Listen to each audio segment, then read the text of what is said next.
ये जो रोज रोज आपके ऊपर आतंकवादी हमला होता रहता है, इसका मुंह तोड़ जवाब क्यों नहीं देते हो आप? आतंकवादी हमला मुझ पर, वो भी रोज रोज? हाँ, और नहीं तो क्या। मम्मी जो आपके साथ करती है वो कोई आतंकवादी हमले से कम थोड़े ना है।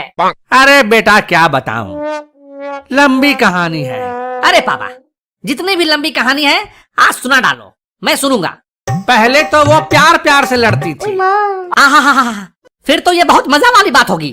हाँ, मजे की बात तो थी, बिल्कुल थी। फिर वो बर्तन फेंक फेंक कर लड़ने लगी। अरे रे रे रे रे रे, फिर तो ये बहुत सजा वाली बात हो गई पापा। बिल्कुल सही कहा बेटा। इतनी खौफनाक बीवी कहाँ से लाए थे पापा? ससुराल से लाया था, और कहाँ से लाऊंगा। तो पापा, रात में जब अंधेरा हो जाता है, आप आंखें बंद करके जब लेटते हो तो अपने किए पर अफसोस तो होता होगा। होता है, बिल्कुल होता है। रात के अंधेरे में क्या, दिन के उजाले में भी अफसोस होता है बेटे। काश कि अगर कुछ दिन और रुक जाता तो मेरी शादी मेरी साली यानी कि तेरी मौसी से होती। आहा, तेरी मौसी वो कितनी सुशील है, सुंदर है, लेकिन तुम्हारे नाना ने धोखा दे दिया। बुढ़े ने घी वाली इमरती दिखाकर जिलेबी थमा दी, वो भी डालडा वाली। मतलब दिल आपका मौसी पे आया था, पर बिल मम्मी के नाम का फटा। जो भी समझ लो। तो भी कोई फायदा नहीं होता पापा।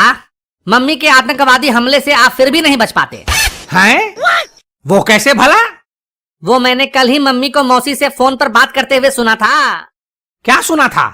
मम्मी मौसी को बोल रही थी कि अगर तेरा हस्बैंड तेरी बात नहीं मान रहा है तो उसकी आंखों में मिर्ची झोंक दिया कर। रोता चिल्लाता भगवान को याद करते हुए तेरे पास आएगा। मैंने तो अपने पति के नाक में सड़सी घुसेड़ दिया था। क्या? अब वो दोनों इस तरह की बातें क्या करती हैं? तो बात नहीं करेगी तो और क्या करेगी? मोबाइल में जब अनलिमिटेड कॉलिंग फ्री है तो अपनी बहन से ही बात करके अपना दिल हल्का करेगी ना। अरे इसे दिल हल्का करना थोड़े ना कहते हैं, इसे चुगली करना कहते हैं। मुझे तो लगा कि इसे कान भरना कहते हैं। अरे नहीं बेटा, इसे कान भरना नहीं कहते हैं, इसे चुगली करना कहते हैं। चुगली चुगली में दो लोग एक दूसरे से तीसरे आदमी की शिकायत बतियाया करते हैं। अच्छा, तो आपको क्या लगता है वो दो बहनें आपस में बात करती हैं तो किसकी चुगली करती होंगी? अपने अपने पति की चुगली करती होंगी, और क्या करेंगी। इंडिया पाकिस्तान शांति वार्ता का प्रस्ताव थोड़े ना पास करेंगी। पापा, आपको तो बहुत पता है, आप तो त्रिकालदर्शी मालूम पड़ते हैं। इसमें ना ही कोई शक की गुंजाइश है और ना ही कोई संदेह कि वो किसी की चुगली नहीं करती हैं। वैसे भी तुम्हारी मम्मी के पास काम ही क्या है? घर में झाड़ू पोछा लगाने और बर्तन धोने के लिए काम वाली बाई है ही, खाना पकाने के लिए भी अलग से कुक है ही, और बाजार से सामान लाने के लिए मैं हूं ही। सारा दिन ऑफिस में मजदूरी करो और छुट्टी वाले दिन में घर पे गधा बन के रह गया हूं मैं, गधा। और तेरी मम्मी, उसको तो ऐश ही ऐश है, बस सारा दिन खाना ठूसती रहती है और सोफे पे पसर के टीवी पर सास बहू के सीरियल्स देखती रहती है। पापा, आपको ऐसा नहीं बोलना चाहिए।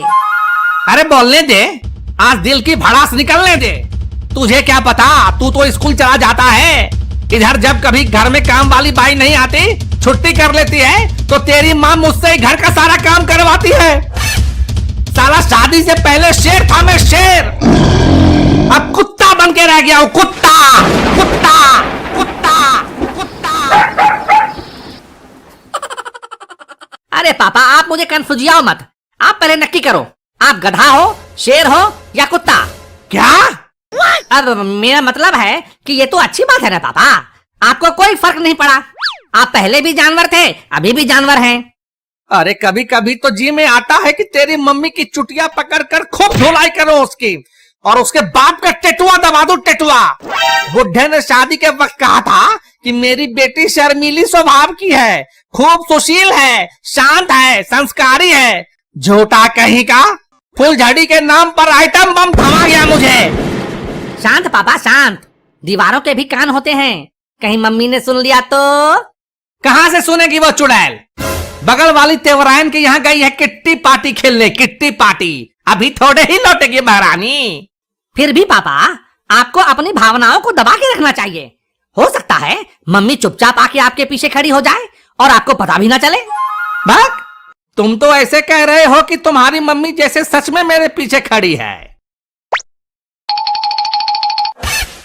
तुम्हारी सूरत को देख के मुझे ऐसा क्यों लग रहा है कि तुम्हारी मम्मी जैसे मेरे पीछे ही खड़ी है। खड़ी है क्या?